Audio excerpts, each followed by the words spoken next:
Hello everyone, thank you for joining me yet again on this channel where we discuss anything and everything about Canada immigration. In this particular presentation, as you would have seen from my thumbnail, we are going to discuss about 2026-2028 immigration plan by IRCC. This gives us a very solid foundation as to build our expectation of what to expect in the years to come. And especially if I compare it with the earlier immigration plan, then it shows me something very interesting which I wanted to share. And then what I feel is there are some numbers or there are some changes which are favorable. Plus, there are certain changes which are not so great. Okay, so just a spoiler, the topics that I usually cover on my channel, there is a good news for that. But there are certain aspects about immigration which I generally don't cover, which I have seen that in this particular immigration level plan, the news is not so great. But don't be disheartened. There are more good news than bad news. Okay. So stick around and I will cover all of these. And I hope if you want to join my channel, the QR code, my WhatsApp channel, the QR code for the WhatsApp channel is on the bottom right. Okay. On the screen, you are seeing two screens. On the left hand side is the 2026-2028 immigration plan, and on the right hand side is 2025-2027 immigration plan. And while I would concentrate on 2026-2028, I would in between switch to 2025-2027 just to give you an idea about the changes and what those changes indicate. Okay, so focus on the left hand side primarily. Now I have highlighted certain sections while I was going through it so that we can have a focused discussion. So immigration level plan is basically a plan which Canada government issues every year for next couple of years. So in 2025, it was released for 25-27, and now in 26, it's released for 26-28. What does it contain? This contains the target for both temporary residents, so people on work permit, study permit, and also for permanent resident. How many people Canada would invite for permanent residency? So these two numbers are in this plan. So as we go forward, we will see some numbers and we will analyze those numbers. Okay. The overall target of IRCC is to attain what it calls a sustainable immigration level, where the numbers in both of these categories, the temporary resident and permanent resident, would go down and ultimately stabilize at a healthy level, at which level Canada would be able to address its labor market demand in a better way without adversely impacting the local market. So it would use immigration to fill critical labor gaps in high demand occupation. Very important, and this is something I would say is the most important words in Canada immigration now. Critical labor gap in high demand occupation. So it's like 1, 2, 3, 4, 5, 6, 7 words. These 7 words would drive Canada immigration for next few years. Let me say that. Okay. So target for the new temporary residents is set at 385,000 for 2026. But to really appreciate this number, we should compare it with last year's number. So we would go back to right hand side, and on right hand side, if I go here, you would see that in 2025, when they released the plans for 25, they had planned that number for 2026, the temporary resident numbers would be 516,000. Now it is at 385,000. So a significant drop, right? Almost 40% is kind of drop, right? So this is something that I was telling is not so good news if you are somebody who is looking to come to Canada on a temporary resident. So who is temporary? Basically, work permit and study permits are considered as temporary resident arrivals, right? So new temporary worker and student arrivals in Canada. So this is dropped. The target has dropped, and this would show in the approvals of new work permit and approvals of new study permit. Very critical. Okay, so that is what is going to happen.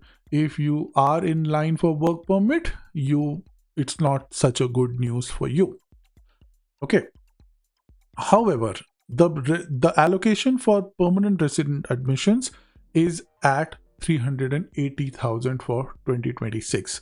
Now again, to appreciate this number, we should compare it with the 2025 number, where it set a target for 2026. So if you continue looking at it, in 2025 plan, the number was still at 380,000, right? So I would say it's a no change. So numbers didn't change between last year and this year. So this is like a stalemate. Not good news, not bad news. However, there is a good news in the sense in that earlier they were projecting 365,000 for 2027, which is now again at 380,000. So good news, like it has increased the allocation for permanent resident. And one more thing, if under permanent resident admissions, I think most migration would represent economic category, right? So 62% of people who would be admitted by 2027, it was planned at 62%, and now it is at 64%. So more and more people who will try to immigrate based on economic factors, not family factors, not parents, not grandparents, their share will now slightly increase over next 2 years, 64%. So that's also a good news, which means that focus is now shifting to the economic part and not to the family or to the parents part. Francophones, there is a slightly change. If you are thinking about learning French, if you know French, and you must have read many articles online, many people discussing that. If you want to learn French, that's a very good way of going about things. So yeah, go ahead. Like that's a very, very good option for you to learn French and be counted, I would say. So the overall allocation, it's targeted to be at 10.5% by 2028 and even increase a bit by 2029. So the focus on French, on Francophone, will increase a bit. Like earlier it was expected at 9.5%, now it is 10.5%, which is not much, but still it shows the interest. Okay, next. Okay, before I go to temporary resident, there is one more section in this particular document. And by the way, if you guys need this document, let me know. This document is available online, but the document that I have highlighted and things like that, if you want this PDF version, I can share that. So reach out on the WhatsApp group. The QR code is on the bottom right. Okay. There would be a one-time initiative of around 115,000 for protected person, but this is only for protected person. Who is the protected person? We are not. Like most of the people who are watching this video would not fall under that category. I'll just put a quick screenshot here of who is a protected person. Okay, so let's not spend much time on this. It's only a one-time initiative. And also this is again one of the good news part that I was talking, that 33,000 applications would be prioritized in 2026 and 2027 for people for the workers who are already in Canada, who are already paying taxes in Canada, who are already integrated with communities in Canada. So if you are somebody who is in this category, feel good that your chance has just increased. Okay, let's look at the numbers. Temporary resident numbers, as I said, was not a good news when we initially thought, and this is the numbers compared. So no matter how you compare it, where you compare it, for overall level, it was estimated at 516,000. Now it is 385,000, and you can see the differences here. So students from 305,000 to 155,000, almost a 50% drop. Okay. I think that's not so great news for somebody who is already looking for a temporary way to get into Canada. But it is what it is, guys. Yeah, if you have questions on this, do reach out. Like I'm sure I'll try my best to answer that question. Okay, next let's move on to the content which we on this particular channel follow the most. This I've just highlighted. What is a IMP? What is a TFW program? Okay, next, as I was saying, 380,000 overall planned permanent residents for 2026, which I say is like a stalemate. It was the same number last year for 2026. So what they had estimated for 2026 is kind of keeping hold. But one thing that gives me some hope is the highest range has improved a bit. Earlier it was 416,000. Now it has 420,000, which means it has introduced certain level of flexibility to the overall numbers, right? So there's always a range. Like this number is not an exact number of resident PRs that would be granted in 2026. It's a range. Normally people, I think it's a plus minus 10% kind of a range. Yeah, so if I like plus 10% is around or 420.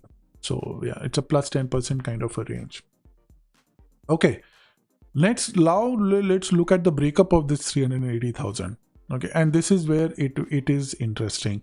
So federal high skilled worker. What is a federal high skilled worker? Federal high skilled worker is anybody who say has an express entry profile, and it includes skilled worker program, skilled trades, and Canadian experience class. So a classic candidate for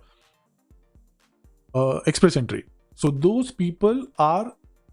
So for those kind of people who want to migrate through that, the overall number is 109,000. Now, this, if you look at plan for last year, for 2026, they had estimated around 47 for federal economic priorities. But in addition to that, there was a focus for in Canada people. So these people can also qualify under, can also be under CEC or FSW or FTP. So what I would say is, like, if I take those two, like if you see here, they have dropped this category. In Canada focus category is dropped in here, and I think it is all merged with federal high skilled category. So federal economic priorities and in Canada focus total is 109,000 now, which means a slight drop, but not a significant drop. It is again around 120, and it's like right now it is at 110, right? So not a big drop, I would say. Okay, but the thing is that now, since these things are merged, so it's quite possible that CEC or FSW or FSTP, we will see much more draws in those categories, right? Apart from what we have seen in 2025. So that is, I can assume, since they have merged, the numbers haven't changed much, but still, like if you just look at federal skilled, federal high skilled, it looks a lot. But yeah, that is my reading into it.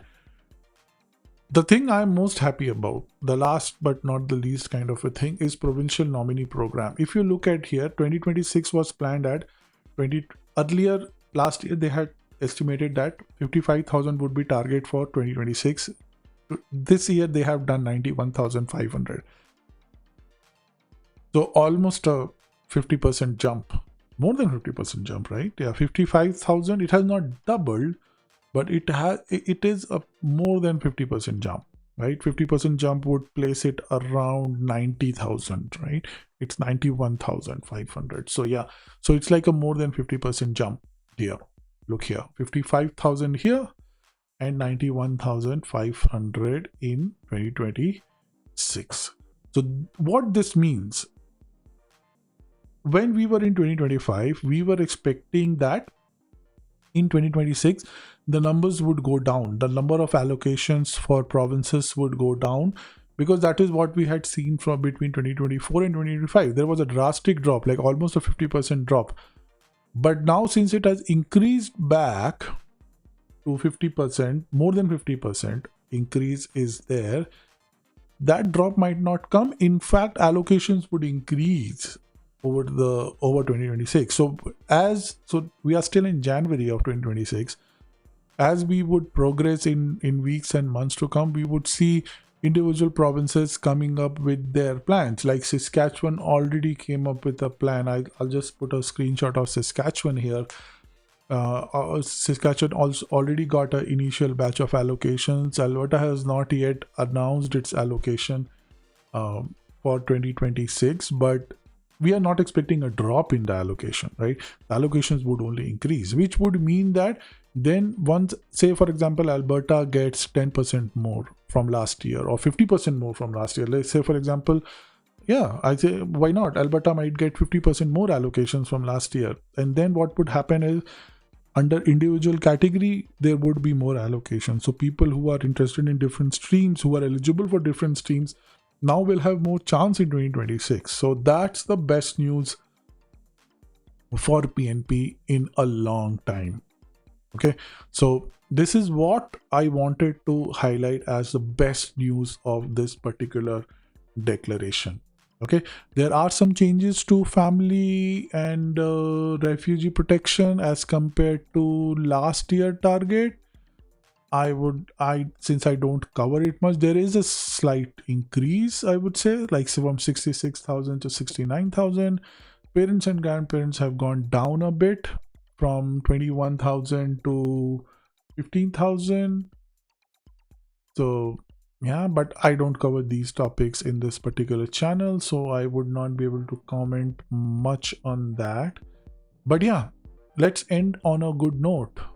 PNP is back, guys. So if you have PNP dreams, don't shut them off yet.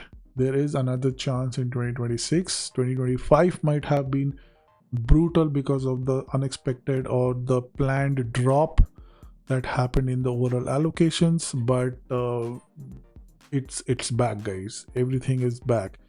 I just hope Alberta announces their numbers soon and start doing draws for 2026, and then we would see what is happening on the ground, right? And I wish each one of you all the best for that. So keep trying. Subscribe to my channel. I would bring in more content on PNP this year. What I would also do, I have a lot of questions that have built up on my YouTube channel. I was not able to answer that. Let's tackle those questions and answers online, and then we will see if some good knowledge comes out of those questions. I would do live for those. I would do live sessions for those question answering. You can join those live sessions and ask your questions, or you can watch those live questions from members. So I have introduced membership on my channel. So if you are a member, you can watch those live recordings later on, where I have answered multiple questions from the users. So that's another incentive for you to become a member of this channel. Okay, so that's it, guys. This has been a reasonable length video, and I'll see you in the next one. And if you have questions, drop in the comments.